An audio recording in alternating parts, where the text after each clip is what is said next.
Well, once again, it's time, my friends, for another meet and greet.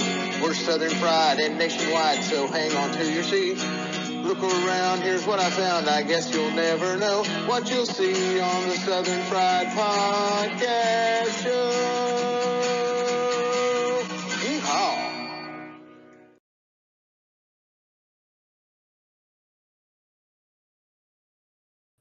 Morning, Southern Fried Podcast fans, and all you people out there at Cornbread Nation. We love us some breadheads.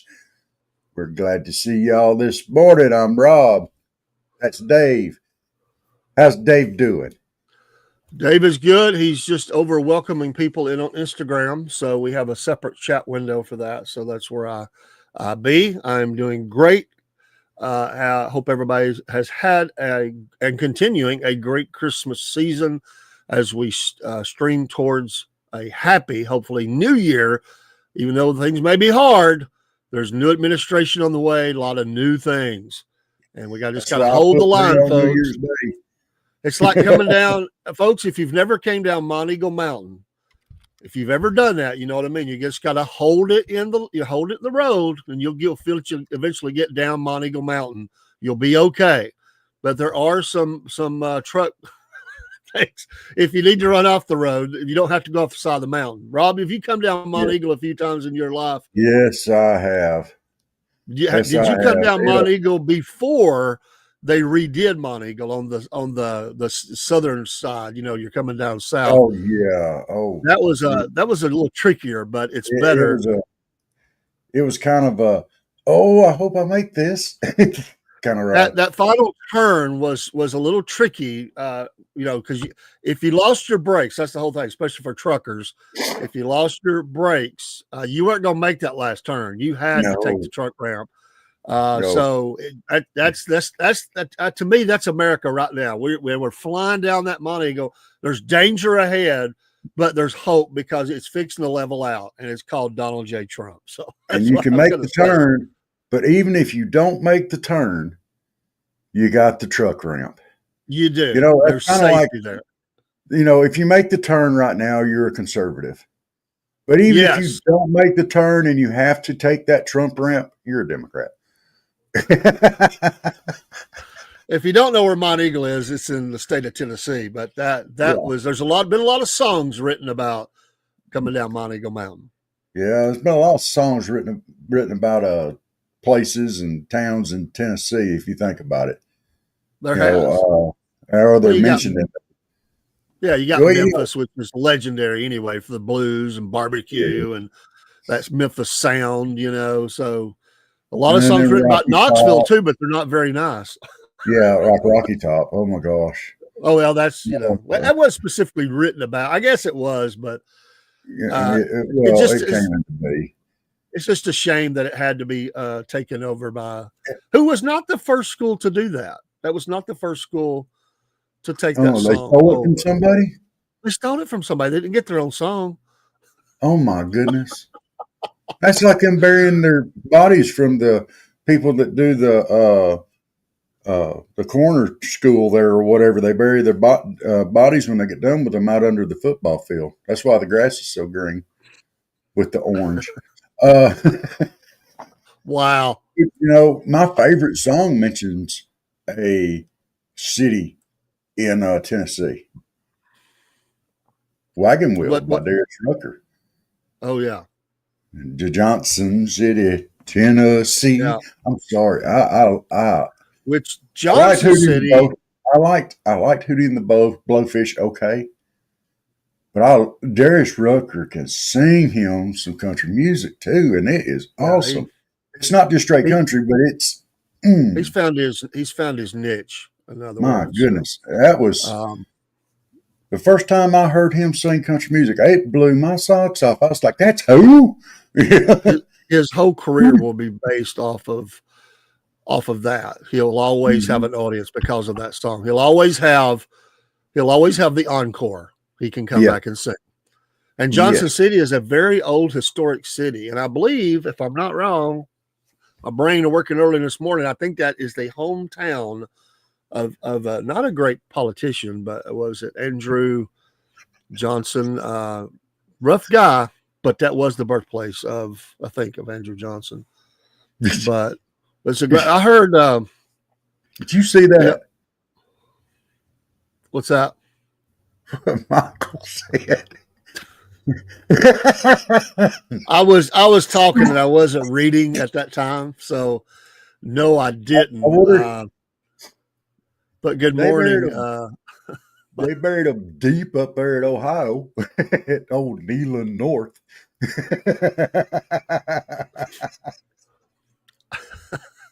But the wrong team got buried. Do you reckon there's a real hatred now between Tennessee and Ohio State that's going to last for some time? Because Ohio State fans, they are not slack in the middle concerning taking it to the other team they have beaten. Their fan base is they're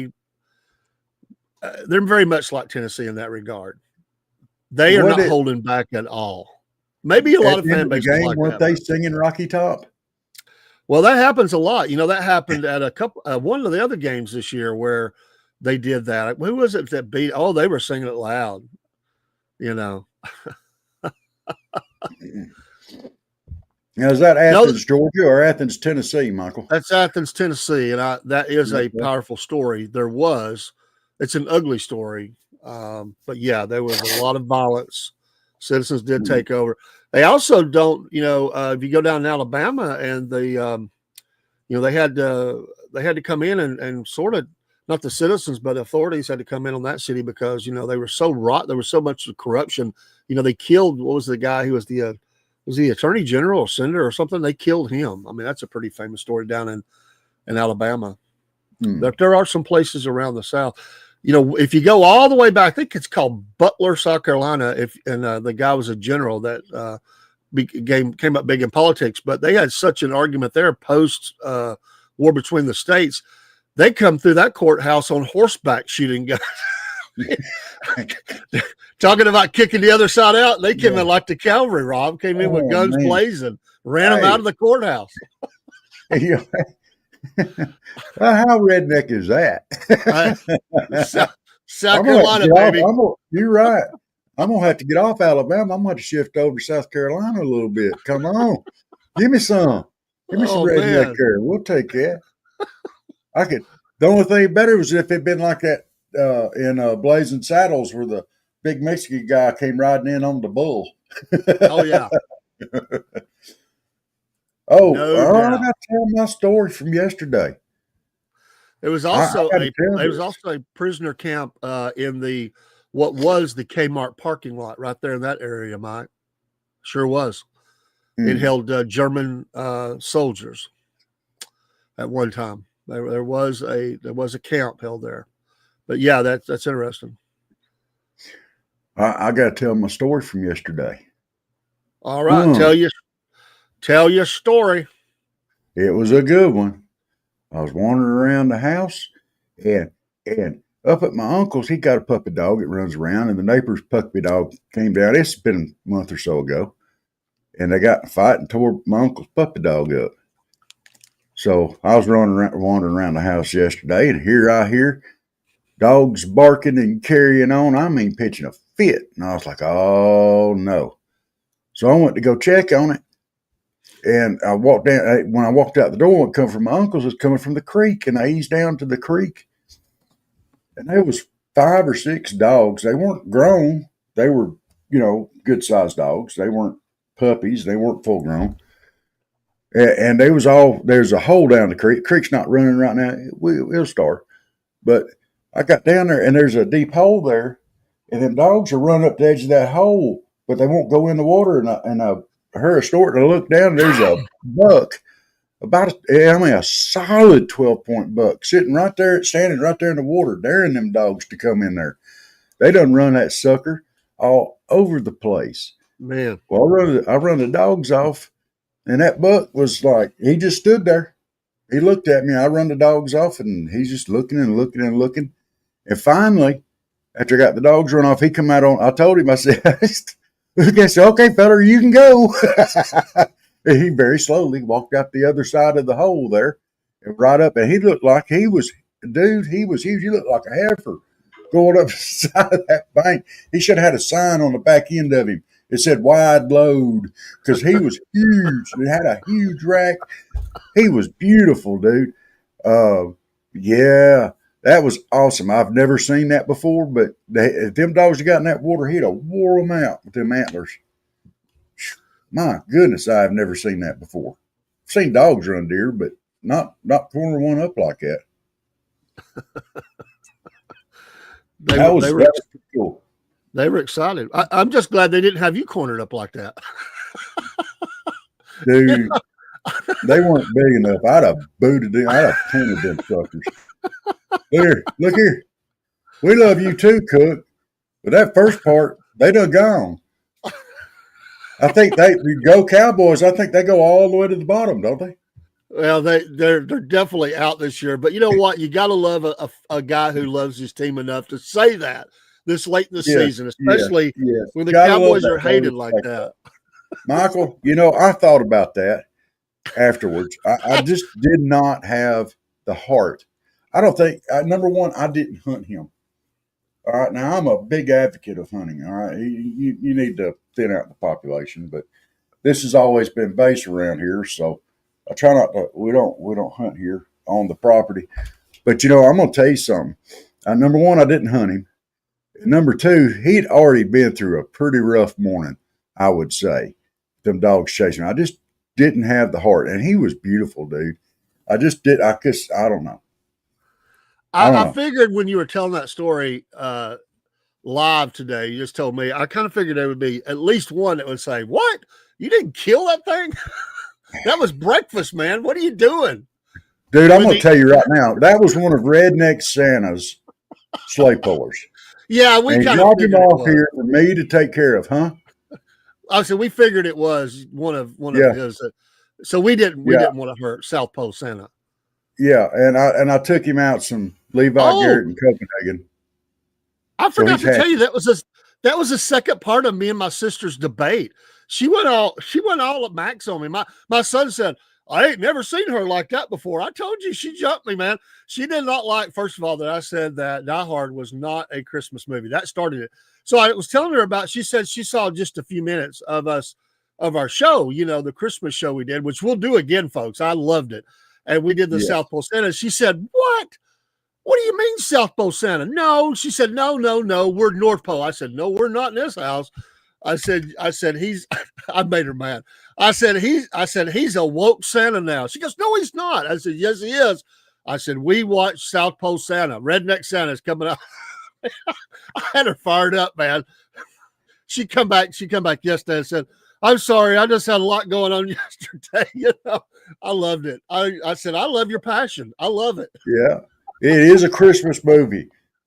It is not. You believe what you want to believe, and the rest of us people here in the South are going to believe that. I mean, come on, what do you know? You crumble your biscuits. By the way, Cook, power is ran. Sheetrock goes up today in the new studio. Yeah, baby. Yes, you can hang your cowboy throw. I've got you a corner picked out. I'm telling you, dude, you can have so much fun with that cowboy throw. Just make you a sign that says girls and cover up the boys part. Get some tape or something, just stick it up there. You could put a sign up there. Oh, thank you, Michael. Oh, you ready for this? You could put a sign over it that's with the arrow pointing down. It says Jerry's Kids.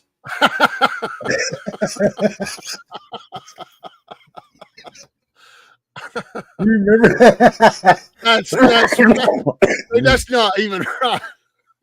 That's amazing, dude. That's not even right, though, man. Yeah, but now you're going to have to do it. Oh. Are you kidding? He's going to be in the studio with me. You're talking from, hundreds of miles away. You put it up before he comes in. Don't even tell him about it. Let him turn on his thing back there and come up on screen. Oh, Lord. Oh, that was a good one. Jerry's Kids. Oh. Those of you who are not old enough to realize what we're talking about here, they used to have the Labor Day telethon for against muscular dystrophy, and Jerry Lewis was the man. He run that every year. He was very passionate about it. He never And they slept had this during the big whole thing. telethon that went over the whole weekend where they raised money to fight it. And everybody referred to them as Jerry's kids. All the kids. I think Jerry stayed up for 72 hours every year for that. Yes. It wasn't just the show. He did pre-show and post-show wrap Did it up all. 72 hours. Think about I that. know you got to take your hat off somebody that's that passionate about something. Yeah. You know, and they're still, I think they still do it, don't they? Or do they finally quit? It's not aired like that, but I guess they still raise Yeah. money.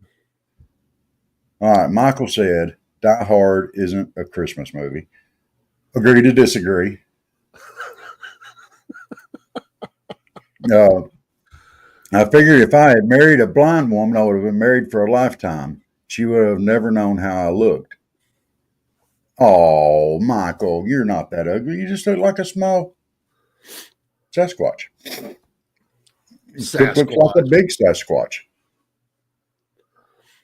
I mean, I'm telling y'all, if y'all ever walk down the road holding hands, people are gonna think y'all are related. They're gonna think you're Cook's son, little boy or something, you know, because you know the height difference, you know, however that works. You know, big. I can't get my hands right on the screen. Oh man, what? Well, you know the problem for any of us is the challenge is not any of that. The challenge is the first part of that. Just walking down the road. Yeah, for all of us. Just the walk is rough, and then the traffic. So you don't got no traffic, dude.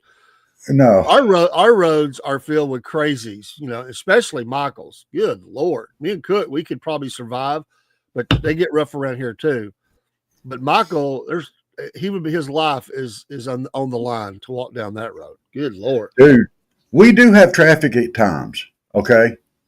During picking season and planting season, you'll see tractors out there. Man, you got to be careful because our traffic doesn't come from a bunch of people going somewhere. It comes from somebody slowing everybody else down. So you get a tractor up there on the road, they don't run 50, 60 miles an hour. The highest top speed on them is probably 20, 25, 30 at the most. And then it will back up a line of cars. They'll be trying to go around that tractor and they can't see around it because it's so big. And they'll hitch it out and looking. Oh, there's somebody coming. I'll wait for them to come by. And they'll come by and they'll hitch out there and look. And everybody behind them's like, why don't you just pass him? It's amazing. Oh, by the way, a little bit of, if we could take care of it on air, do you think you could get in touch with Chris, Robert? Yeah. The font on the original logo, could you find out the name of that font for the printer guy? Okay. Our original logo, with the one with the American flag behind it and everything. The font, not the size, but the name. He wants to match it with the other thing he's doing, and he doesn't know the name. So it just saves him some time from having to look for it and compare. When you start looking at fonts, man, you're looking. Yeah. They can be hundreds of them. I stopped by the printers yesterday, and I was updating him from where we were at. We would definitely, he'll be giving us, which I'm a little torn. I'll talk to you offline about one of those, but they look great. What will be the tabletop for our festivals, and also the one we hang behind us. I'm also getting to design us a crew hats for Cornbread Nation. So I'll send you a proof when what I've told him to make up. Basically, it's half moon of the Cornbread Nation around our logo on a couple of hats, and we'll have those to wear for the kickoff show if things go right. So, Fonty Willis. Fonty. It's Fanny. We're just gonna call her Fanny. Fanny Willis. You know she hates that. We're gonna say that to you real fast. Fanny Willis. You know. You imagine in school they're probably like, Fanny Willis. That's funny. Oh, sorry. I thought it was Fanny. How many of them called her Fanta? Like the drink. That I would not know. Although with names, kids are cruel. So, you know what? What was is it repeatable? What the worst thing they said about your name was, Rob, in school? What, the nickname I picked up? No, it's not repeatable. No. Okay. Well, yeah. The worst one I was called that I knew was a guy. He's a great guy, but he'd get off his meds and you just couldn't stand a guy if he was off his meds. He wasn't mean, but he was just in overdrive. Anyway, I got on the bus one day, and, my last name's Cordell. He called me Whorehell. Like, what in the world? It's one of those things where everybody's like whispering, like, he didn't take his medication this morning. So it's like he just put that down. I mean, he was like going 1,000 miles an hour, man. Oh, hey, there's Whorehell. And also when my dad made me get a buzz cut, which was, I didn't care for the buzz cut. I just never liked that. Jeremy loves it. I never did. And it was wintertime, and I had my hood up on my jacket. It was cold, but I never wore my hood up. He figured that out real quick. He said, Cordell, why you got that hood up? Or Whorehell. He go, Whorehell, why you got that hood up? And he reached and grabbed it and dropped it down and had the old buzz cut, and all the kids laughed at me. Oh, it made you feel bad. I was very shy. I'd have had to ask him. I'd have had to ask him, hey, big guy, why you got that nose on? And I tried to pull it off. Yeah, you pull it down. You wouldn't want to address him too much because he wouldn't stop. He would just keep amping it up. Okay. Nobody could deal with him when he was off his meds. He's a great guy. He's a great athlete. Man, he was a great athlete. Yeah. I'm not saying his name. I still remember his name. I hope he's doing well. But if he didn't take his medication for the day, that slowed him down some. He literally was one of those guys that was bouncing off the walls. He was a handful. Like I said, though, the guy gave me a solid one time. I've told this story. The only time only had 2 paddlings in school. Let me tell you, three paddlings in school. One in elementary, one in elementary, 2 in elementary school, 1 in middle school, none in high school. So the one in middle school was really, I got caught. I was trying to do a good deed because a guy was holding a girl out in the rain, wouldn't let her in. And so I ran down the hall and I shoved him out the door, got her inside, and I held the door shut, let him get soaked like he was doing to her. And I got caught by the vice principal. So we both got a paddling. Well, when they went to give me my paddling, this same guy I was talking about on the bus came by and he just gave me these 3 licks. They didn't hurt. And he said that was his lowest level paddling, but he could give you higher level. And that I did not want to have his, he gave them numbers and whatever the highest level was. I still remember this guy's name too. And that same guy came down and said, oh, don't worry about it, Cordell. Said, I've had many of his highest level paddlings, whatever he called them. He used a number. Yeah. He said, and guess what? They don't hurt. And he took off running, and the vice principal ran after him. I just went back to class. That was the last time I heard him. Last time I heard about that. Well, and my question would be, if you're going to give me the lowest, did I really do anything wrong? Harry O. So that's what the worst thing you were called in the 5th grade. Harry O. Okay. Mr. Charlie Miller. Mr. Charlie Miller I thought the world of him. We had him in the 8th grade. It was the last year that he taught before he retired, was our class. I don't think it was because of our class, but, because he'd handled some rough ones. But he had 3 different ways he would swing the paddle, okay?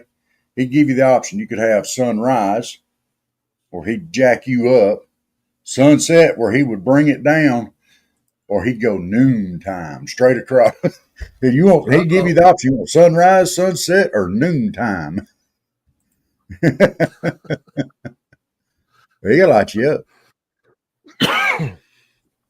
Well, usually the ones that lit you up were the shop teachers or the gym teachers or the coaches, because they had those massive forearms where they worked out and stuff, and they could light you up. I have seen that, Michael. I have seen that. Oh, y'all get out in the hall. I've had enough. Today a teacher would probably be fired over that. I can up that by 1. I'm not trying to up it, but it reminds me, and I've said this on air before, there was a math teacher who was paddling his whole classes because they did bad on his test. He was in, so there was 5 periods. I think I was the last period, and they were lining them up, and we were watching this all day long. They were paddling all the students. This is elementary school. And I think 5th grade. Yeah, 6th grade. 6th grade. She went to 7th middle school, so it was 6th grade. And somebody finally called home after this was going on, and they come and talked to him and told him he absolutely would not paddle another student that day. And we came in, sit down. He was seething mad, and he said, "You are lucky. Every one of you are lucky." And by the way, everybody didn't fail the test. It was just the majority did. So he paddles the class, even the ones who passed, dude. He's a nut. Wow.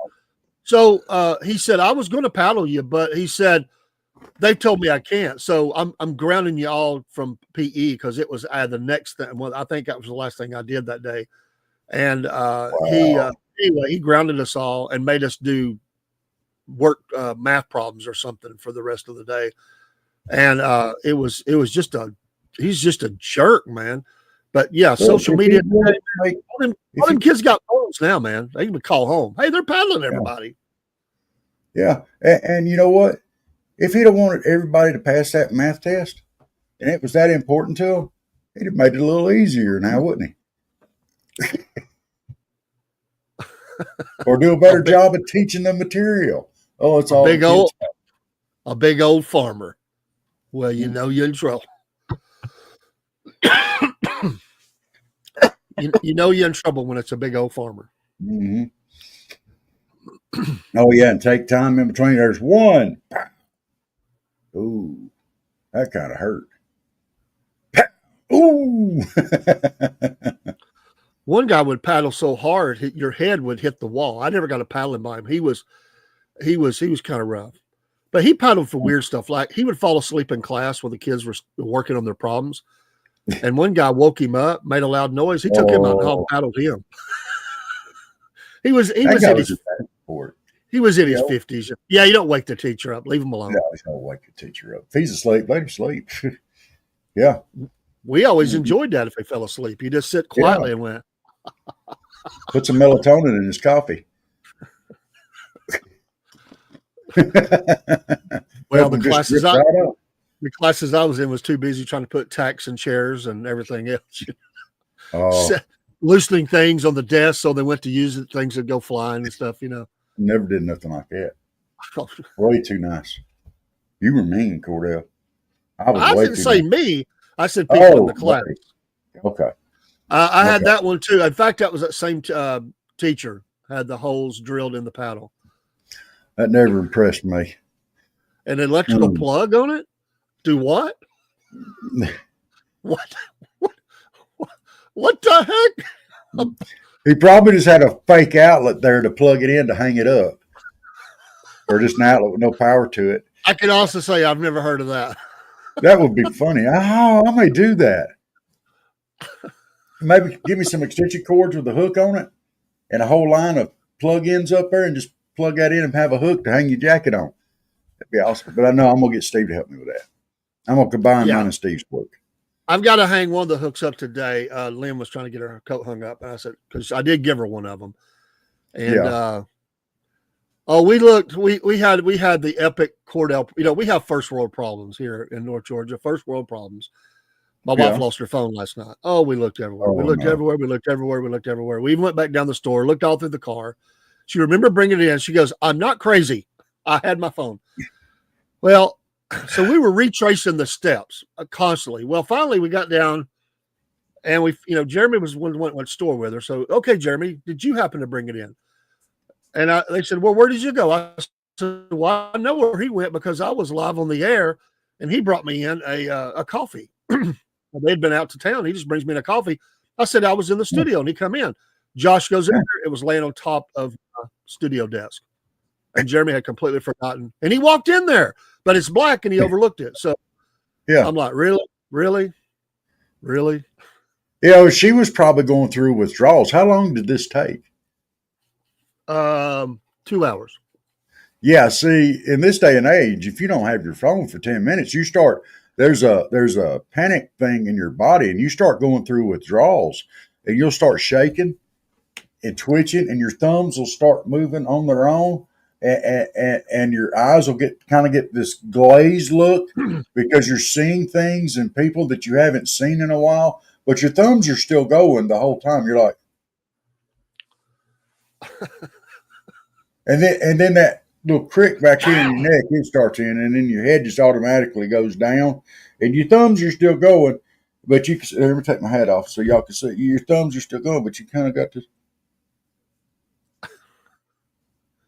There's life. It's real, but your thumbs never stop moving. And as soon as you find it, if it takes you 2 hours, by the time them 2 hours is up, you're like this. You're like. You can't even talk English anymore. Well, the shock and awe, Michael, for me on this one, I know you're using that enough different reference, but for me, it was the thought if we don't find this phone, I have to go buy a phone in the morning. Tomorrow, you have to go in the morning as soon as you get up. In the morning. Yeah. Yeah, because she's going to be like, Dave, I lost my phone yesterday. Dave, we must have a phone. No, she wouldn't say it like that. It would be in a different way. But trust me, it would be that I knew that I didn't want to endure it. So I was already thinking, oh my gosh. It'd have been how like, much is this going to cost me, you know? Yeah. She'd be like, Dave, I need a phone. Dave, you need to go get me a phone. Dave, No, I gotta have a phone. That's not the way she does. No, it's she's more of this type. Well, I guess I just won't have a phone anymore. That's it would be that. Yeah. Y'all enjoy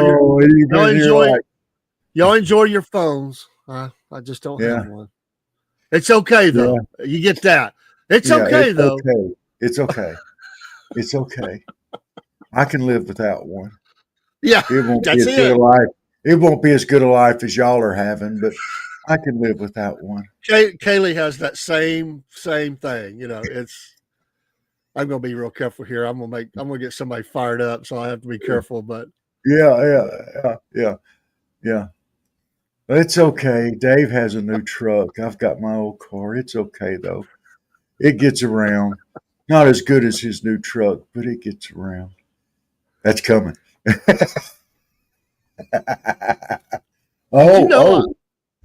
In 4 years, it's going to be everybody else at school has their driver's license in a car.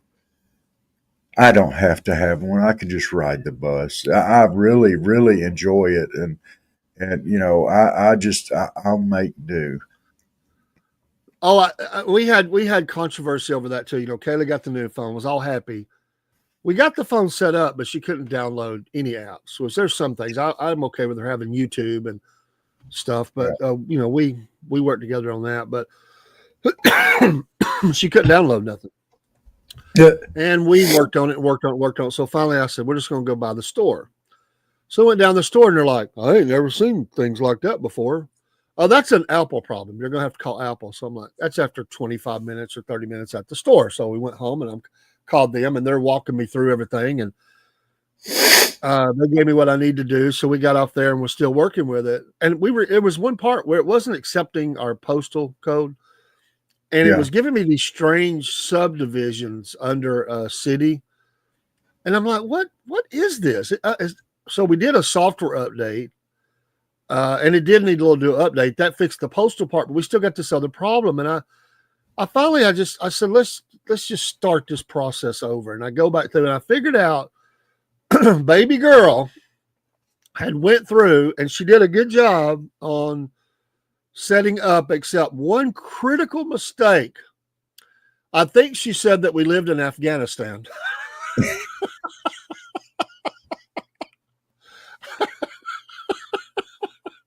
So I'm like, what? She said, oh, that part, Papa. Oh, I didn't know what that was asking. I just went on past that. So she didn't change the selection. So, you know, it was up on the list and she just took one of the first ones, you know. So was it written in another language? No, it was English, but it was just strange names. Like, you know, I can't remember them. They were so strange. Even the person at the store was like, where's these cities at? I've never seen that before. It's an Apple problem. Oh my gosh. It was like it's an Apple problem. That was all in the same day, dude. I was phoned out yesterday. I was like, phones. Yes. That's the only bad problem with buying stuff. It's like when you bought toys for your kids when they were small. You got to make Right. them work the next day. You put the batteries in, you get them going. Unless you played with them the night before, but some things you don't, and they're like, "How's this work?" And you get out the directions, which are absolutely correct, right? That are written from China. You know how they gap wrote them things. It starts on like operation number 5, and you're like, "Where's the first 4 things here?" Where's the first 4 things, you knucklehead? Yeah, and then they forget and put some of it in Chinese. They're like, "Wait a minute, where's the English?" Well, There's no English. you know, them guys over in China are like, "Whoa, him no Oh, they're need laughing. this. They're laughing. Him no need that." And the Let's see if he can pictures, speak Chinese. the pictures they show you are no help. It's like Yeah. a picture of a stick and another piece of wood or whatever, and you're like, okay, but what does that do? Like, I don't even know what the picture's saying here. Cool. It would be like they make movies. They make it would pictures. be like if you were using chopsticks, to make it simple. The chopsticks wouldn't be shown in your hand how to use them. The chopsticks would be on each side of the paper with a hand at the bottom or something. You're like, okay, stick, hand. What's that? You are absolutely correct. That is exactly the way it would work. And then they'd be like, "Why you don't understand?" They always complain. Okay, Stupid Americans. How many times do you reckon we've heard that? We've been called stupid Americans. They have a tracking app to keep up with someone through the phone. Yeah. Not necessarily someone, but so you can find your phone.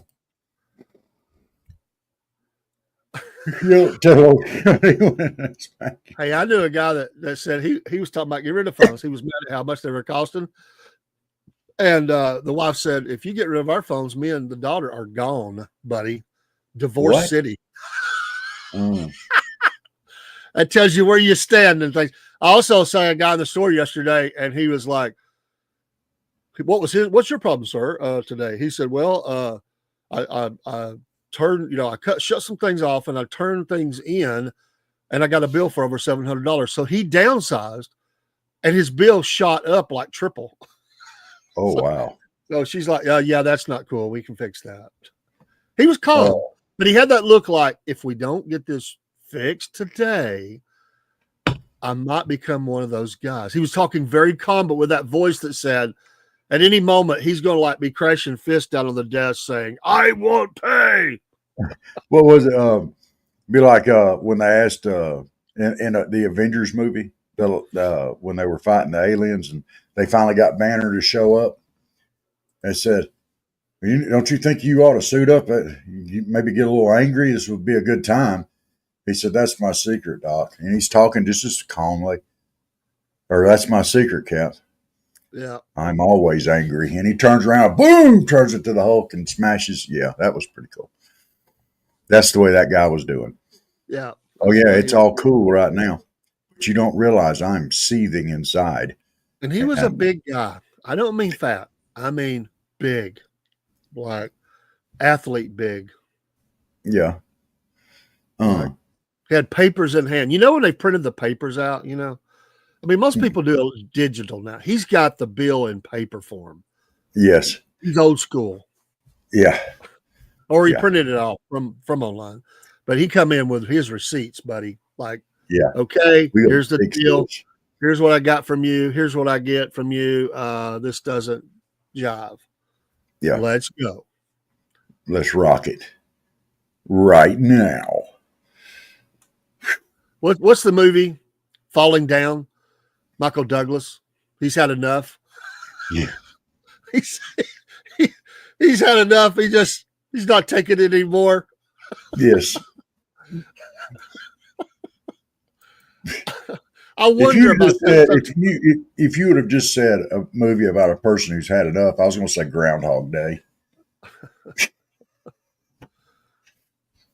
But I get you. Falling, that's a good one. There are times there's people out there ready to snap like that. Like, okay, I can't take it anymore. I'm just stepping off of reality here, and I'm just not going to play by your rules anymore, as they said in Groundhog Day.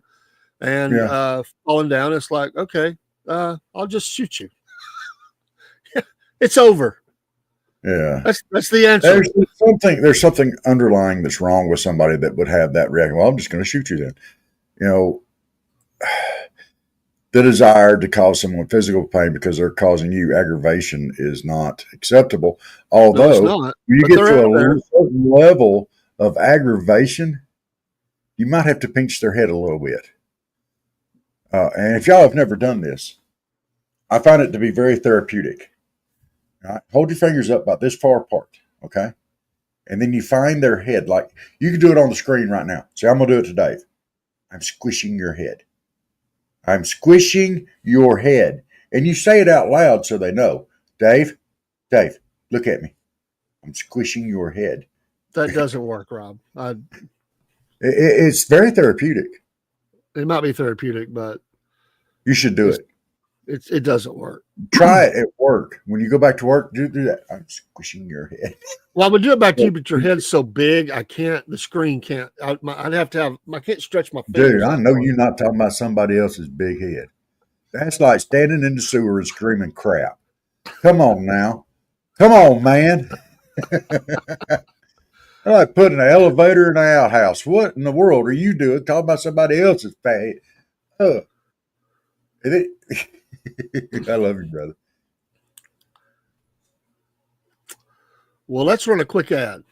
We have been zipping through this show, and we need to run a quick ad. We'll be right back. Hey, folks, Dave in the AM here with the Southern Fried Podcast and the Cornbread Nation. For many weeks now, me and Rob have been telling you about our affiliation with Dubby Energy Drinks. I've been drinking some of them on the show, and I just got in today the powder version, and this is the Pond Blom version of this. And hey, I tell you that it gives you the focus and the energy without the jitters or the crash. There's no sugars, no fillers, no artificial dyes.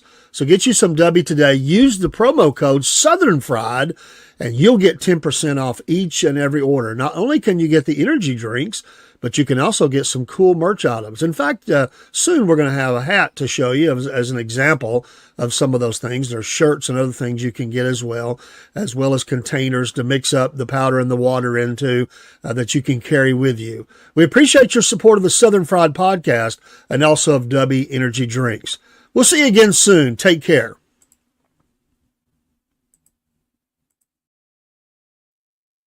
And I do have that hat I've worn on the show. I'll have to point it out the next time. It was a limited run, and I do have that hat. So I like that hat. I wear it a lot. It's comfortable. Our other spotlight is our affiliation with Mammoth Nation. Yes, they love America, and they love American businesses. I've ordered from the last couple of vendor spotlights. In fact, the hat that I believe I'm wearing this morning, yes, is from the latest one, God's Country Camo, and ordered this hat, Fishers of Men, that I'm wearing. And I have a koozie from United 1776. I'm also now shopping at Hofner Knives.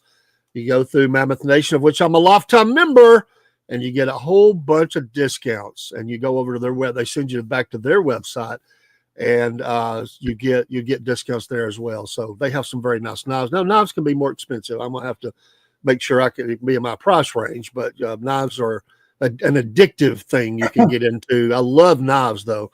And I did get a pocket knife for Christmas. I did. I'll have to show that on air tonight, but I definitely want to check out Hofner Knives, but become a monthly supporter of, for as little as $5 a month, Mammoth Nation. What a great company. And we're going to continue to spotlight these vendors every week. There are pages after page after page of vendors on that site. Rob, love Mammoth Nation. I appreciate. Absolutely. I'm excited that we're an affiliate of theirs. Yes, and you know what? That's a good way to vote with your wallet. Don't support those woke beliefs. You know, these big box retailers. That's the first thing they do is they take your money, then they support those causes. And the money is going back to China in a lot of cases. So these are American businesses with American products. So I love what they have, man. I just love what they do. And I love their videos, man. They have these great videos, and they are excited about President Trump coming on board. I'm telling you, they'll be there day one. They'll be supporting. They're awesome, man. I love Mammoth Nation. They are so cool to work with. I love that. I'm glad we're a part of them, and we'll continue this. As I said, I think there's a couple of more we can work with in the near future. So But the Mammoth Nation will be, as long as we're here, they're going to be here. That's Yes. awesome. Michael did have a good comment on your knives thing. Okay. If you want to intimidate a guy, put your hand in your pocket or coat and look him in the eyes and say, "Have you been neutered yet?" I got to say, that's kind of intimidating. I think it would all depend on how you said it, though. If you said it like, "Have you been neutered yet?" that probably wouldn't be as intimidating as if you looked at him and went, get this kind of shocked look on your face and be like, "Have you been neutered yet?" I think that would be a lot. Sometimes a soft hand is needed. It's all in the delivery, man. It's all in the Yeah. delivery. How believable you are or not when you have a moment like that. You know, it's important. The body language, the tone, the inflection, Yeah. the look. It all. You got to know. You got to know who you're standing in front of too. If you don't turn away from. You got to continue the look. And you just stare them down. You Well, it's kind of like get that Clint Eastwood slouchy eye look there. Yeah. It's like Michael Corleone said to the baker outside the hospital. You know, put your collar up, put your hands in your pocket. Like, oh, I don't have a gun. Well, just act like you do. You know, Yeah. just act like you belong. Yeah. And it worked. And then he's shaking afterward, trying to get a cigarette lit. You know, he's like, "Hey, get out of here!" And they can hear the cops coming. He said, "You better get out of here." So, yeah. I've been told I have crazy eyes sometimes. Yeah, I think I've seen you kind of do the Marty Feldman thing. You know, I couldn't do that. You know, yeah. But you do look a little bit like Marty Feldman. He wasn't very tall either.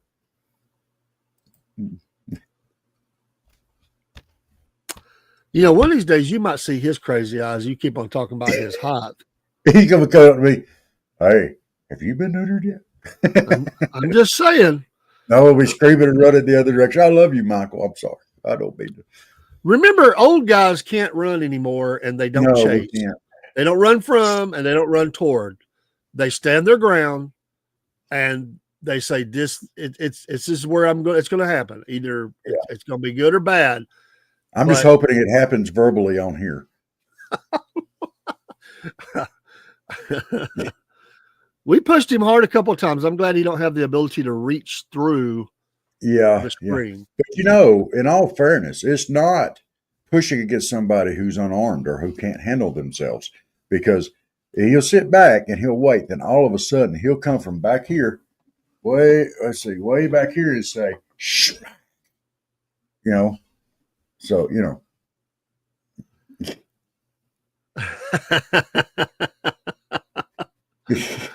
I understand, man. A lot of small guys and Chihuahuas have that same attitude. You had to say small guys and Chihuahuas. I can't even believe that. Like, you had to know that. Well, he's just a little feller. He got to get to the food bowl. Too young to die, too old to run is the best. You are absolutely correct there, Steve. You are absolutely correct. I love it.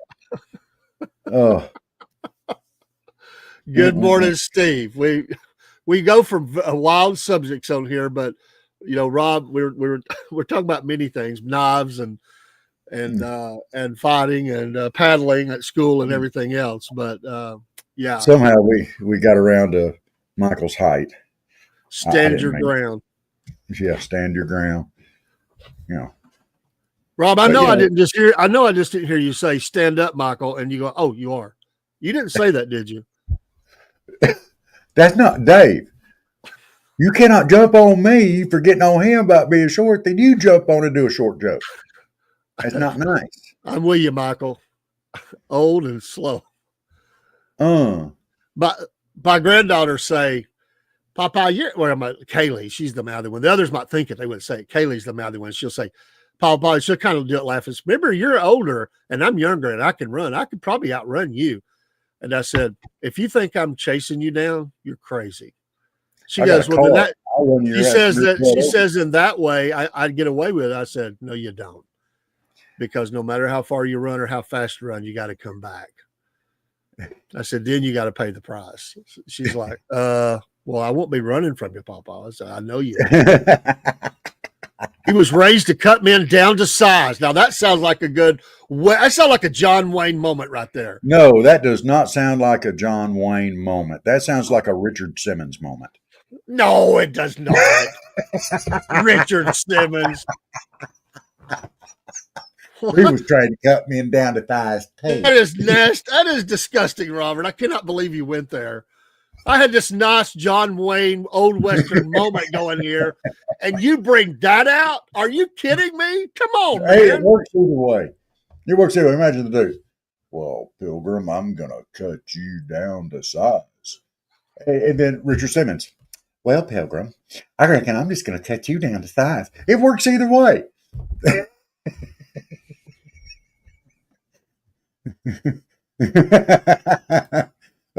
Oh, look what Steve says. Sounds like a Jeffrey Dahmer moment. Oh. You know, that actually came up last night. They say in threes. Last night in the chat, they asked my thoughts on various, subjects from the past. And Jeffrey Dahmer was in that group. I'm like, gosh, man, that's a little dark. Like, yeah, do I really want to talk about that? Good grief. Michael, I'm sorry.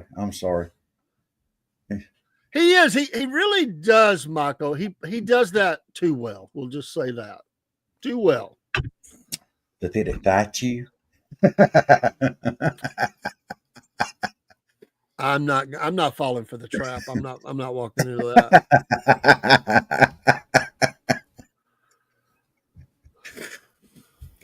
Oh man. That's Michael, to each his own. I understand what you were saying there. I just had poke bear with a stick this morning. We know how you are. We know how you are, man. Yeah, you're like a dwarf. You kneecap them and. Oh yeah. Well, you take them out. Yeah. My dad said one of the guys. They used to box a lot when he was in the military. That's how you settled things. Box. And they would when the officers went around, so they boxed. And he said you never wanted to box someone that was their punch was right. I mean, this is wisdom now. This is wisdom for guys anyway. You never wanted to box a guy that his punches were straight in line with your crotch. That's pretty good wisdom. I mean, if that is his operation target, I mean, if that is the area that he punches, not your face, he said, you don't fight a guy like that. You can't win that.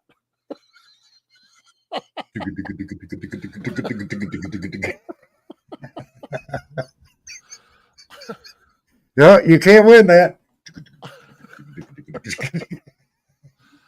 I was like, that was one of the earliest things my dad taught me. I was like, okay.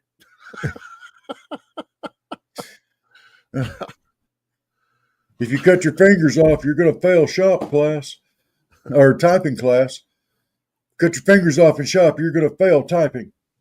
Man, talk about dark, Michael. Golly, man.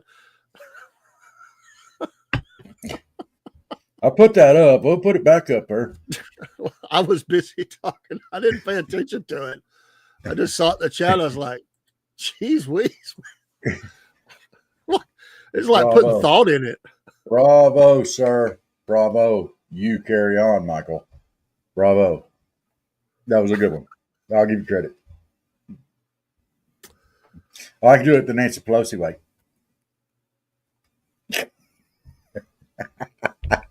Oh, wait. I'm sorry. I did that wrong. Wait. Yeah, hers is different. Wait, I got this. We can do it the Nancy Pelosi way.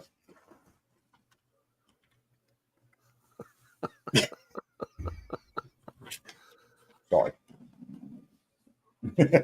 That tore perfectly straight. Did you see that? You couldn't do that again if you wanted to. I couldn't do it again if I tried. If I needed 2 straight pieces of paper, right, that would have been it. But I'll never need. You see that? You see that? He knew it was coming. Well, Rob's not too hard to figure out sometimes, you know.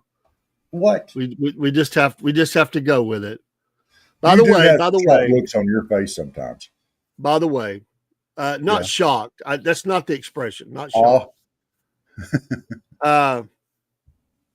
Let's see. Okay. Enough said. I wanted to tell you, Rob, we did get another follow on YouTube last night. A dear young friend I haven't seen in a long time. Very close to me. She calls me Papa David. But I was asking her about. She said, She goes, I've seen your podcast. I said, do you have YouTube? And she also said she had Spotify. I said, would you give us a follow? She said, yeah, but I'm probably not ever going to watch. I said, it's okay. Just give us the follow. I get it. You're like 20, early 20s, and I get it. Steve, you have a great day at work. Yeah, get to work, man. Make money for America. Joe Biden needs your tax dollars before he leaves office. That's right. He needs your tax dollars so he can send it to Ukraine. Yeah. Oh, I'll be surprised if that don't get us a comment. Oh, the lady in the chat. I'll fix the walk out the door. Go. The lady in the chat last night said we were talking to. She's from Ukraine, but she lives in the Bay Area now. But she's from Ukraine. Yeah. So glad to not be in that mess. Absolutely. Glad she's here. Okay, God. I'm sorry. That just snuck up out of nowhere. I'm not bored, but it's early still, and I haven't finished my first pot of coffee. I haven't even drank one yet. I just started out. I was not running late, but I didn't have time to make it, so I just got going. But I'll have some here in a minute. Jeremy got him by the way, Jeremy is extremely excited. He actually borrowed some of mine. He now has the K-Cup coffee machine. Yeah, and he's excited. He is excited. The K-Cup man. I've brought him over to my side. Next thing you know, he's going to be wearing pink shirts. He might. I doubt it, but he might. Leonard biscuit. Are y'all going to run water out to the studio? If you run water out to the studio, you can have a coffee pot, a real coffee pot. You don't have to run water. I do have a real coffee pot, and I do make coffee in the other way with the grounds. I do it both. But we're having a coffee pot. You don't have to run water to have water, dude. You just bring water. I worked in an office for years that was upstairs with no water. We know how to do this. We may eventually do that, but the studio right now does not, but it doesn't need to. Yeah. You could tie it into the sewer system and have you a restroom out there too. That'd be convenient. Eventually that will happen, but as of right now, no. And eventually you could build a little room on the side and put your bed in there. You'd sleep out there. It would give you a place to go when you get in trouble. I don't get in that kind of trouble. Oh. Well, for baby boy, when he gets in trouble. He's gonna sleep out there when he's off work because he sleeps during the day. He's got the only bed he needs, the recliner. Every guy can sleep in a recliner. Yeah. Yeah, a bun coffee pot. Yes. They're great. They are great. Mm-hmm. They're expensive, but they're great. Well, you can get they're still kind of expensive, but you can buy them in the store. But yeah, the official office kind, well, that's expensive thing. But yeah, but I like those, and so yeah, and I was just going to say, a guy, we can survive until we do that. Yeah. We don't have to do that. So we can do it. We can do it. It's a little bit more difficult for the ladies, but the guys definitely have that down pat. Well, there's no ladies going to be in the studio at first, so it should be okay. So now, I'm not going to say it. Be nice. Be nice. I'm being nice. Be nice. I'm being nice. Don't be there. Don't go there. I'm not going there. No matter how much you try to poke me and try to keep me going there. It's a new day in America. That's right. It's Friday. It's Friday. It's a brand new day. We're coming up on a new year, new starts. And you know what? Out with the old, in with the new. Yeah, we're less than 30 days from a new president. So yes, that's awesome. We're You're getting gonna there. get Joe Biden out of there. And some of these libertards will be They moving got the on to hazmat different cleanup crew things. ready to come in. They'll be moving on to different things, and that'll be awesome. And get them out of there. Won't be getting them out I of can there. just see when the moving trucks come in. It'll be Trump in the garbage truck backed up. Okay, throw Joe stuff on here. I got this. I'll help you out. He's got the helper. He's got the helper back there. They're throwing all of Joe's stuff in the back of the Would that be the garbage truck backing up or Jill Biden?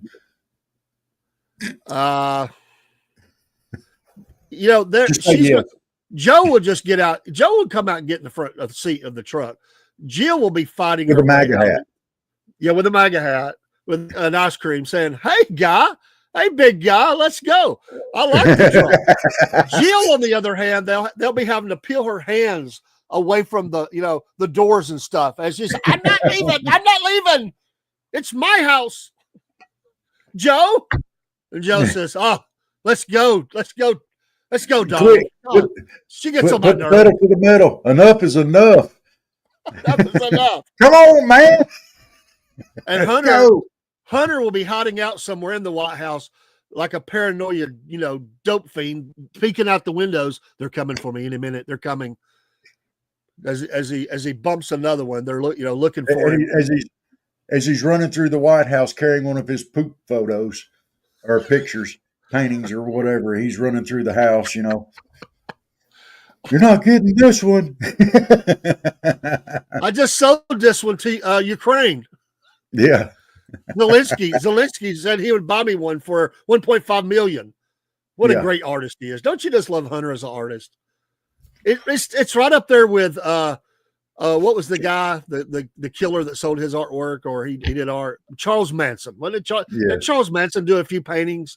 I don't know. They rank right up there. They're right in that same. Hunter will be in the kitchen snorting Ajax. I could see that. I could see that. I imagine they're going to have to go through the White House and do a top to bottom look for stashes that he forgot about because he was smashed out of his mind. Found another baggie. Just toss it in there with the other 50. Yeah, I mean, I hate to say it like that, but honestly, this is a horrible group of people. I mean, a horrible group. Yeah, they're as is showing low class, man, low class. Who pardons mass murderers and killers? Who does that? Child killers. Who does that? Come on. I do think though it won't be as bad as it was for when Hillary had to leave because she thought she was queen of the walk there. I bet she was even because they took things out of the White House. That's the only reason why she wants to be reelected or why she wanted to be elected as president. There was some stuff she missed while Bill was in office. She wanted to get back in there so she could get the rest of it. I wanted that candelabra. I was trying to get it down without the Secret Service seeing me. Stupid Secret Service. I was going to hang it. I was going to hang it in my dining room. Booty she probably wanted like the toilet flusher handle or something. I used that for years. It's mine. It's all mine. You can't keep it. It's mine now. Yeah, I picked it up. I took possession. You reckon she's the type that goes to hotels and takes the towels and stashes them in the luggage? And no, because they make you pay for them. Oh, they make you pay for them now. Yeah, they put that on your credit card. I'm not a thief. Well, it's on the American taxpayer. Yeah, they didn't care about that. Yeah, I mean, if they got it, they just got it from there. I guess. I guarantee you, she took all them little bars of soap they got there. Those little bitty bars, thin bars of soap they got there. They'll take all those, the little bottles of shampoo and conditioner, all that stuff they have at the White House, those little the free razors and all that. They'll be grabbing everything. Michael is bringing it this morning, man. He's coffeed up and he is ready to roll. He is absolutely on it today. Well, guys, it is 7:04 this morning. We hope it's about time for us to wind down. Y'all No, have a great just keep it Friday. going, man. I'm gonna stay on for a few minutes. I'm good. Family's asleep. I'm gonna stay All on right. for a few Well, minutes. So I'm I'm gonna gonna jump extend a off little bit. here and I'm gonna jump off here and let them do the cat thing, and I will see y'all at a while. Y'all have See a you, great Rob. Love you, man. happy We'll see Friday. you. We'll see you tonight. All right, Bubba. All right. Oh man. Cook, have you been? I mean, you were in here late last night. Did you stay up all night? I'm just curious. Did you stay up all night? Not y'all. I stayed. If you're still here, I just wondered, Cook, if you stayed up all night. I was just gonna keep going for a few minutes. I had a show last night and late night and had a good time with that. So I'm in a record mode right now, being off work, and so I just thought I'd extend just a little bit. But yeah, I can just see them having to peel her hands away from the White House. I know that's not really going to happen, but it feels like that, like I'm not leaving. It's my house. It reminds me of that movie, or not movie. It was a old Matlock show where the lady, she got credit for writing the book, and she killed the actual author because she didn't want it being revealed. It was actually a priest who had written it, but it was salacious, and he didn't want it under his name, and so she got all the credit, but he was the actual writer. And at the end, yeah, man, go ahead, enjoy that. It's always good to watch the dirt away. I'm gonna be doing the same thing later. But yeah, Michael, I came in kind of late. I did. We had a good show though. I was on from 11 to about 12:30. And we got to talking about it was music, but we talked about some major things that happened in the past, like Ruby Ridge and Waco, and these Oklahoma City, and they were asking me my opinions about that. So I had a good talk about that. It was great. Not that those were great events, but yeah, Cook, if you're still there, come back in this evening on the front porch, man. And if you get time today, come by. I'll let you know when I'm gonna be home. You can see the goings on in the studio. So there'll be more work going on in there today. We'll give you the lay of the land on kind of what I'm thinking. And as we get this set up, we got days of countdown. I mean, for the first show, which won't be a finished studio. Well, there'll be a few things left to do, probably just touch up stuff. I think we'll have most of it done. But it'll be enough that I can broadcast on the 1st. But by the time that Cornbread Nation airs on the 15th, it should be fully pretty much where I want it if things go the way it's going to go. So looking forward to that. But yeah, you can come by. I'll hook up with you today. And planning to come down and see Michael for a few minutes if things work out right. I've got to run to when I go to the hardware. I think me and Jerry will run by there and give you a yell, man. He's my partner in crime, so to speak.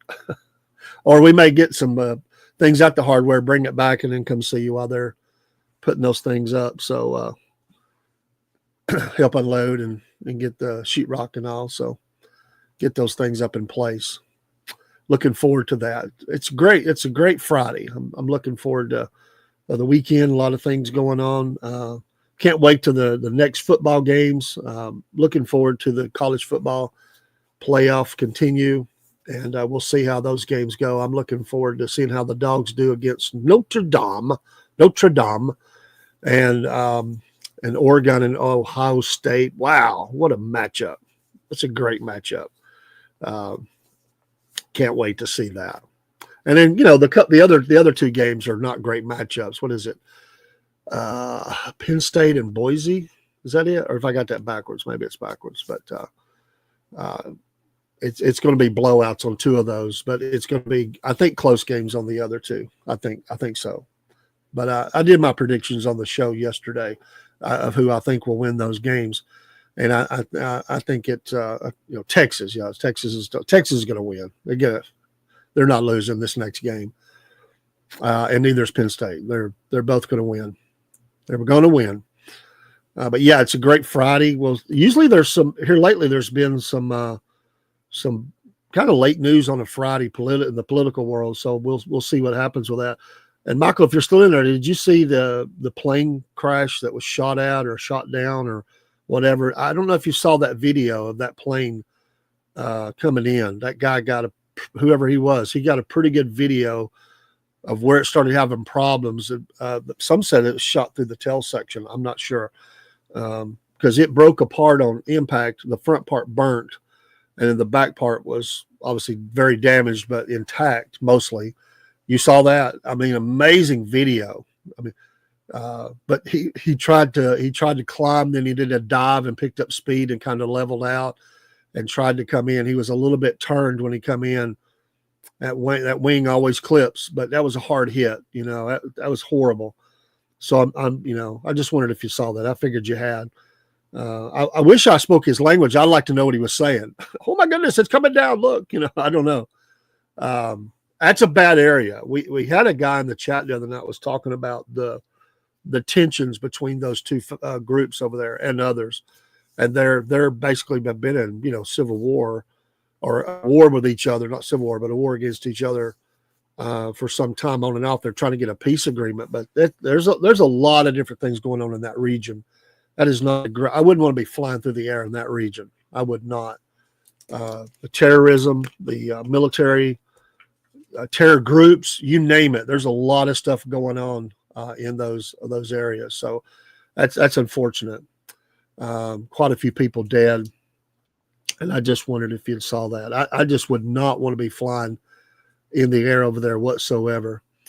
Confirmation hearings coming up, Michael. And how do you see Pete Hegseth? Do you think he can get through? I think he's got a path, but I think it's going to be challenging. But I think it's the Republicans that's going to be the challenge. I think Fetterman can rescue here. I think we kind of talked about that, but I could see that. I could see him making it, but that's going to be the most challenging, him and RFK Jr. So yeah, it's great. I just want them to get started so we can kind of see which way they go. He will. They know what they face if not. That's right. Do it or else. Do it or else.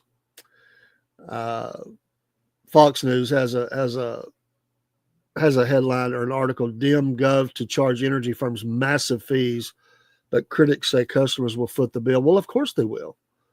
Of course they will. I mean, I was where was I at? I went up to get my granddaughter in Tennessee, and I could not believe the difference in gas prices in the area that I up there than where I normally fuel up.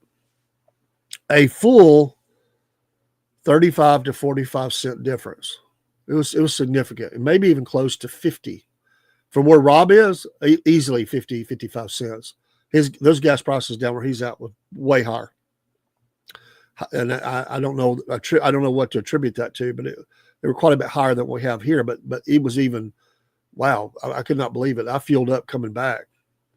I want to say the price was $2.36 that I fueled up, and we've been running 260s and 70s here. And down in South Georgia, we were paying up close to $3. A lot of gas prices down there were close to right around $2.90, a little below, a little above. And every station had that. I don't know why it would be like that there. I don't know, unless the county has a gas tax that takes out further. I don't know. I was amazed at the price difference in that. And I stopped at a Circle K, which I have, you sign up and I get, a few cents knocked off. So I saw one of those and dipped in, and, they gig you for using the card, 5 cents, but you can save. So I ended up saving 5 instead of 10 cents a gallon, but I did get the 5 knocked off for being signed up. So it was $2.46, but they knocked 5 off. So, $2.41. I could have got it for the $2.36, I guess, it would be. But yeah, Summer gas or winter gas? I know it's where it's the next, whatever the next price is, whatever they make that next order, they go ahead and take the pumps up to that level of what that would work out to. But yeah, this article says that Governor Kay Hochul signed into law. Don't you just love these people? Not. The Climate Change Superfund Act, which will charge oil and gas firms an estimated $75 billion over the next 25 years. The controversial measure, sponsored by Senator Liz Krueger and Assembly member Jeffrey Dinowitz, is modeled on federal and state Superfund laws, which charge firms accused of pollution. While environmental groups heralded the legislation, business groups argued that it will increase the cost of doing business in the state, and that consumers will ultimately bear the brunt in terms of higher energy prices. Way to stick it to the American taxpayer once again. And so, yeah, don't you just love that? They're always after more of your money. So, yeah, it all rolls downhill. Yeah, they're charging. Yeah, I know, and I get it. That's why I'm glad. I'm glad I don't have to deal with that mess. I don't. You know, London has I think it's 15 pounds to drive into the city every time you come in, unless you do business there every day. They really gig in the tourist, or maybe if you're a taxi driver, but they gig in the tourist and the tour buses and all the people that drive in a fee just to drive into the city. Good grief. They're going to find a way to get more and more money from you, and they can call it whatever they want. And they can justify however they want, but it's just simply a fact. They're never going to settle for getting less money. They're always going to be amping up the money.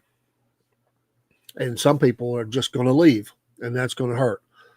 That's just going to cause more people to leave.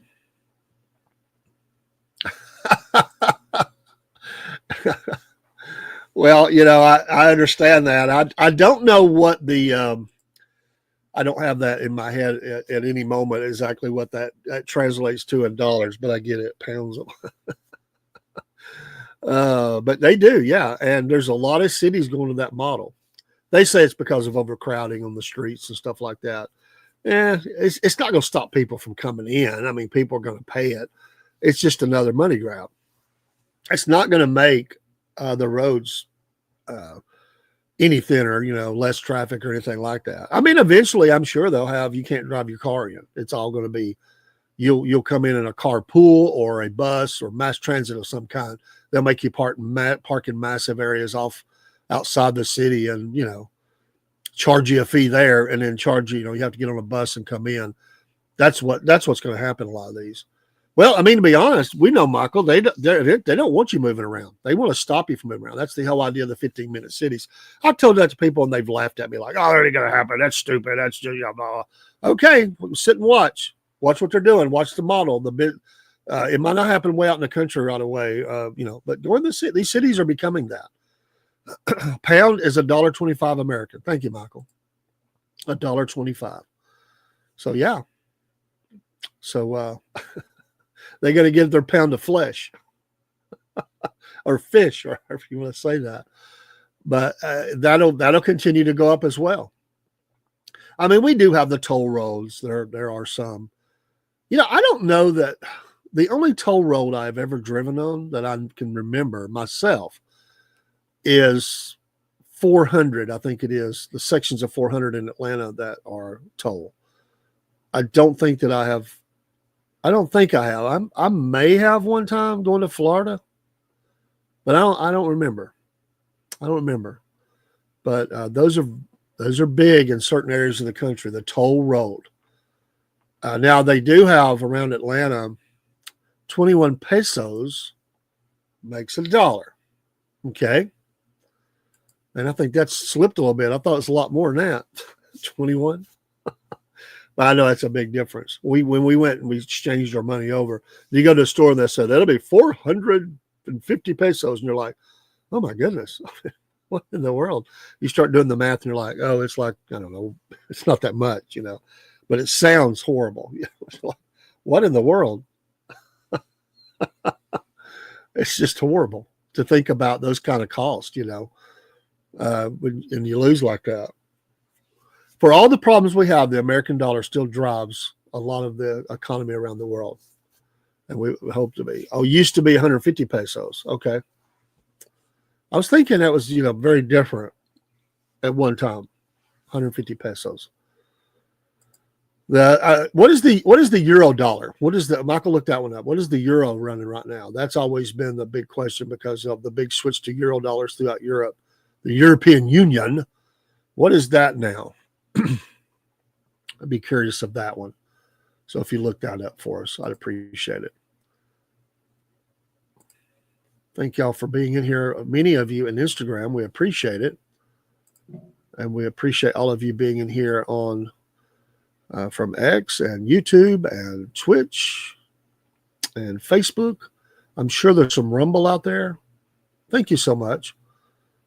We'll definitely tune in. I will be in today with another show or two that Rob will not be in, most likely. I don't say for sure, but most likely.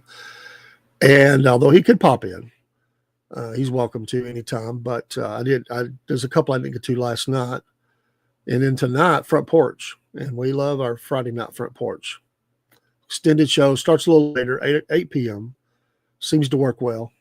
And very well attended. We appreciate that. We're going to have a new background this evening, because we're going to use the Front Porch logo. I'm going to fix all that up here in just a few minutes. I got a few things to get done here, and then I'm going to get our new background set up for tonight's show. So the euro is $1.05. Very close. Very close. Interesting. I know those markets fluctuate. And the real thing we need to know is, what is gold today and silver? Get out of the paper money, get into those precious metals, and protect your things. Yeah, and Bitcoin. That's the big thing right now. All those kinds of things. That's scary to me. I know some people that jumped all into that with 15,000, 20,000 when that first really hit. I'm not sure how that's worked for them, but some people have gotten rich. Some people have not. That's the way things go like that. I think it's all designed in the end that everything will come back to those in power. Really, if you think about it, everything flows back in your life. You really, in the end, you really never have it. It really goes back. Eventually, that's really the way the world's economic system is designed, and that'll change when Jesus is the ruler. It's not fair, but we know that's the intent. They work very hard. Those in power, the Bilderbergs and people like that, it's all intended to come back. It's like the old company store on a massive scale. The old company store, you got your credit at the store, and you really never saw your money. And that is exactly where they're taking the citizens of the world. They're taking it. It's all theirs. They control it because they control us to a degree. It's not. But in the end, even today, with all the things we do to stay off the grid and all the things we do to try to stay liquid and all that, it really, think about it, it all goes back to them. They get you coming in and they get you coming out, but they get it. They just keep chomping away at it. But I've listened to some real good financial guys that are, because the ones that will tell you, and they will tell you the system is designed for you to lose. I think we all kind of know that, but that's sad. It is absolutely horrible. Gold, thank you, Michael. Gold, 2,600 an ounce. There you go. You can go see what's the guy in our town? Rick Davis, Gold and Diamonds. I'll be careful here. I'm on live, but so oh my goodness. I just, I worry about stuff. I wonder how that's doing, because that fluctuates too as the markets open, as they close. But you're always, real estate, gold, silver, all those things are always going to you know, hold on to it. If it dips, it'll always go back. Silver, 30. So there's your there's your financial markets this morning, at least some of them. If we just did some of the stock ups, stock down, we could pick out a few accounts. We could have a new feature here as we feature. We just did have on the scroll some of the best selling stock options and stuff. We could have the Southern Fried financials. I'm not qualified to be a financial guy, but a country boy can survive, and we know how to figure them. We know how to cipher, like Jeffro Bodine. We know how to cipher. We know when somebody's taking their money. I was driving by one of those places the other day, and it just made me sick at my stomach. And they feast off of the inability of people to manage their money. And I know anybody can have tough times. I was driving by one of those title loan places, and the lady was out there taking pictures of the car. It was a car title loan place. And I thought, how sick. And I just had this vision in my head that if I could go in and say, folks, there's a better way. Please don't do business here. This is designed for you to be shafted. They charge the max amount of interest that you can legally get away with. And you lose bad on that kind of a loan. Oh my gosh. And they are like vultures. I'm sorry if you're listening, you work at one of those, that what is that? 28, 29, 30%, something like that. Oh man. And those are the people that can't afford it. So they get locked into the man, and they're paying that high interest for it's bad. And then they end up paying on the interest. They keep that note, and it's just, you lock them in. It's horrible. Tennessee Valley is really bad with that. And I think there's been people looking at legislation to try to help clean some of this up. And yeah, people should do better. They should. But people have their habits and their failures, and they look at that as a crutch, and they know they can go get money. But those places aren't losing money, and they build more of them all the time. They gain vehicles and property and all that money that you're just paying on that stuff. Oh my goodness. I told my story the other night of when I was very young and we rented a stove to own. I knew I was losing. I just bit the thing, and we ended up but just dealing with those vultures. I couldn't stand them.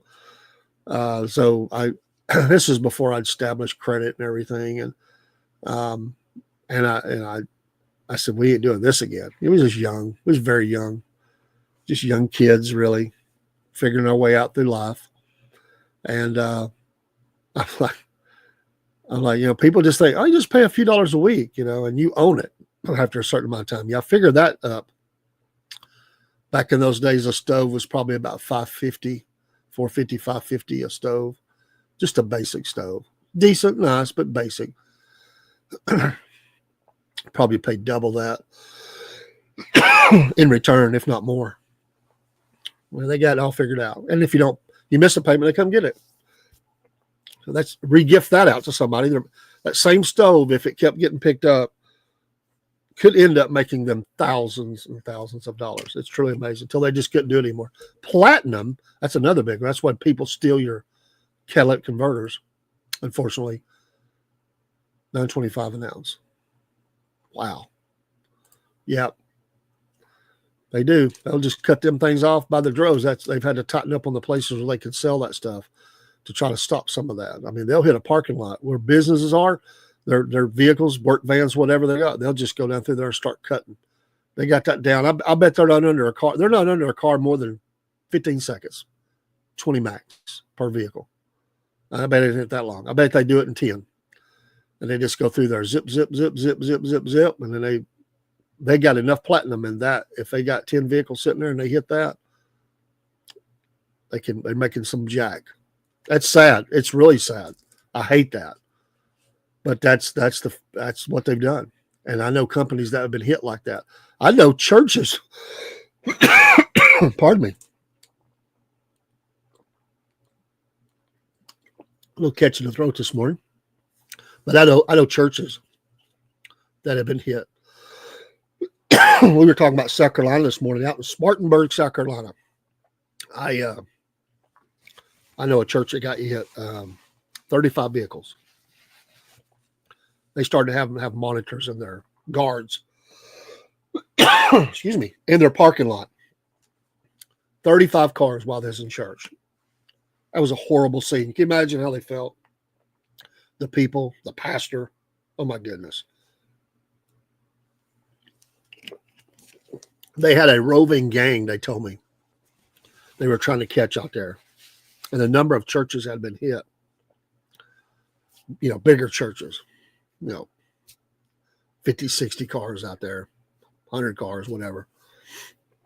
And they would just hit and get as many as they could, get out. They'd have a lookout. They'd have 4 or 5 hitting the cars, just bam, bam. And they, matter of minutes, not even, wasn't long. And they're gone. It's a platinum, but it's also the other kind. Was that palladium? I may be wrong on that, but I think it is. There's 2 metals in there they go after. And people that do legit scrap, they suffer. I mean, there are people that, if you work hard, you can get enough scrap, to make some money as a side. Or some people I know just struggled. They started getting questioned on all their, all that. It put limits on them. Some things that they would even be given, they were afraid to go turn in because they didn't want to get on a list. They make you sign everything. They were afraid they would be identified as that. And they say, I just I'm not stealing anything. I know these people. They were on a, fixed income. They were disabled to a degree, and they had helpers, and they would just go around, and he'd drive. He couldn't do the lifting. He'd just drive, and they would go, they'd just go scrapping. And, people are glad to get rid of it. I've had people coming through, and they'll ask, and I'm like, yeah, I've usually got 1 or 2 things. I'm like, yeah, you can have this. I just hadn't had time to deal with it. I figure I'm helping somebody out that they could use the help, So that's unfortunate. But they did tighten up. And I remember the last time I used to take cans. I do it long. I haven't done that in a long time, but the last time I took cans off, I had 4 or 5 big bags of cans, and I took them to a place. Yeah, palladium, $9.25. I was thinking that was the other one. Thank you. Think about that. I don't know what comes out of how much comes out of each converter, but think of that money. I mean, it don't take much. I mean, you're talking a lot of jack, but they did make it harder for people to do that. I'm not saying it's impossible, because it's not. Anytime there's money, there's always going to be a black market on that somehow. And there's always going to be somebody that's just shifty enough to do business that way. And, but it did stop a lot of it. Some of the the fraudulent ones, they shut down, but it got hard to do business. I don't even know. I know there's still a place you can go, but you did have to show ID, and you did sign the last time I went. I said, I get it. It's just, I just have cans though. I don't have anything like that. And they said, yeah, but we have to get everybody. And I get it. No problem. I said, well, I'm an honest guy. These are all my cans. I didn't, of course, they play the games. They try to weight them down and different things. Of course, it don't take, they know how to figure that. People are stupid. People are stupid. They do stupid stuff, and they get busted, Usually it doesn't take long to track back to that gang or that group of thieves or whatever. They figure it out pretty quick. They don't stay in business very long. But there's always those popping up saying, hey, I got an idea. Let's go steal these. And, there's always that crafty person. They're slick. That's why they call them Slick Willie. They're slick. They spend all day long trying to figure out how to take from you where they don't have to work. And they'll talk people out of stuff. They'll figure out your vulnerabilities of when you're home, or, they get close enough to figure out stuff like that. Then if they don't do it, they'll tell somebody else. They work in conjunction so they can stay clear and say, well, I was at home. But they work in teams like that. Aluminum, that used to be big. Now I see 70 cents a pound. Yeah, 19 cans for a pound. Okay. That's good information. I didn't know that. 70 cents a pound takes 19 cans a pound. Michael, I just have this feeling you've done a little scrapping over at one point in your life. And I say that with all honesty. I mean, I've done it. You know, I've took out a few things. You know, if you ever have a trailer, a truck, you can, people got old washing machines, and those are good to have. They're a little heavier. Dryers, refrigerators, like the old style. A little bit, I kind of figured. A little bit, yeah, I kind of figured. But the can thing was big at one time, but the price dipped. What's the other? Copper. That's one. Of course, you got to watch people, man. If you got any wire out in your property, you better put it up, because those dudes will come in and steal your wire. Copper and brass years ago. I knew some guys that got in a lot of trouble. They were taking, jobs they were redoing, the wire that was coming out. They were supposed to dispose of it a certain way. They didn't. They took it home and was burning that covering off and everything. And one of them lost their job due to that. Can't do it. I've known actually more than a few that have gotten in trouble for that. Copper is about $4 a pound. Yeah, it's not what it used to be. That was a big one. We did by synthetic, Michael. Heat Set 3, you'll remember well. They redid that, and I won't use the guy's name. He's not living anymore. But somebody told him he could take all the old wire out. I don't know if that was true or not, but I know all that old wire that when they rewired the machine, all the old wire, it all got taken home by him. I didn't see a paper that said he could do that, but you can't sell burned copper anymore. Okay, I didn't know that, but it stands to reason they burned that off. I guess that's why they started cutting it off. I've heard people say that, and I thought, why didn't they just burn it? I didn't know that, but it takes longer. You got to cut that off. That's not fun. But you know what? A thief is a thief. Or even somebody that's gotten some of that, they have to cut it off. I'm not saying everybody's not a thief that's done that. You can get things donated to you. They just want it out of their way. And then you have those that'll just steal the wire, the new wire. They'll do it. Yeah, lock that stuff up, man.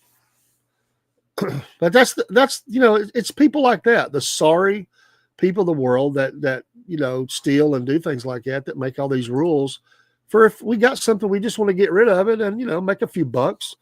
Then you feel like a criminal walking in. They've got you taking your picture and they've got you, showing your ID and, signing your name. You just feel like a criminal. And I just quit doing it. I'm like, you know what? I don't even care anymore.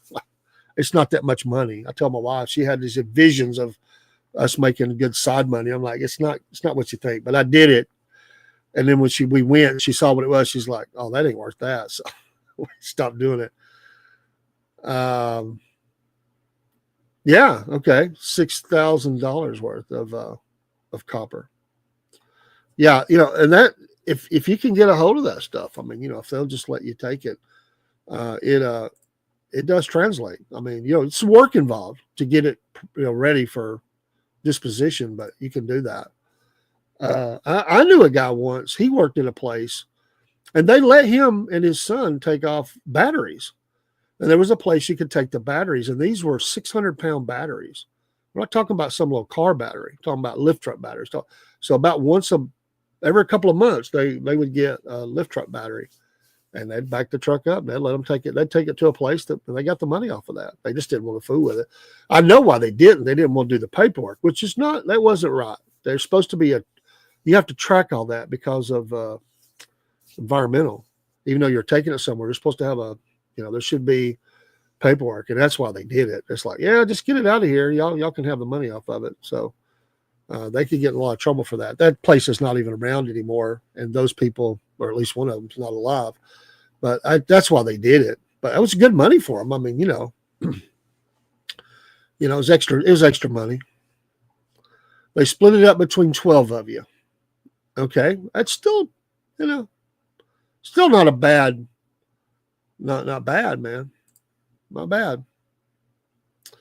A lot of people used to like to get a hold of. Remember the old? You're going to definitely remember this. The I called them it looked like what do you call it? Where the brolers? The wood that those came in. people wanted that to make stuff out of it. That's some good wood. I mean, company approved. Yeah, man, they did some of that back in the day. Yeah, they did. They changed later on. So yeah, I got you. I don't remember. Like I said, this guy that did it, I just didn't. I was like, I don't know if he really told, because he was the only one doing it. I didn't think that was probably true, because I couldn't see them just letting one guy do it. That it would have to be split up, and I just doubted his story, and the fact he was doing it at night before daylight broke in the morning. It all got. I was like, okay. The main lines, some 4 inches in diameter. Wow. Yeah, you're starting to get into some heavy wire there. So you got to wear some good gloves. You don't be messing with that wire like that. You got to do that. It's interesting though. If you got it now, I mean, you can make a really good. I knew a guy once, and he was able to get some. His job was to go around and check these. I forget what they were, but they were some sort of electrical things, and he'd have to replace stuff. And I think they just let him have it. So he not only made money going around and doing the official work, but he was able to take that stuff out and dispose of it. And it was probably not today, but back in the day, he was able to, I think, knock out $1,200 a month or something like that. That's a figure that jumps in my head. $1,200 a month that he cleared on disposal when he had to do that. It wasn't everyone he went to. Okay, in extrusion, years ago, our supervisor sold some stainless and we split it. Okay. Yeah. But yeah, you can get into some, it doesn't take long to get into some money there. Really doesn't. Especially when they're redoing a line, because that's a lot of wire, man. That's a lot of stuff that's involved. Oh, I bet you did, man. Yeah, through those twists and turns. There's no doubt, man. They're rewiring one of ours. They've been doing it over the last 2 or 3 weeks in extrusion now. That's a lot of wiring, man. You're talking about that main wire. They're redoing all of it. After so long they do that. It starts breaking down, and they just, it's safer. You get better performance. It's just things you do. You have to do that as a company. But yeah. Oh yeah, man. Well, okay, I'm going to get off of here. Good talking with you guys and gals and whoever else is listening. I guess that would be it. Don't know, but guys and gals, and I don't mean that disrespectfully. But it's good talking with you. Thanks for watching the morning show. I'll be on a couple of times today, and then tonight, front porch talking.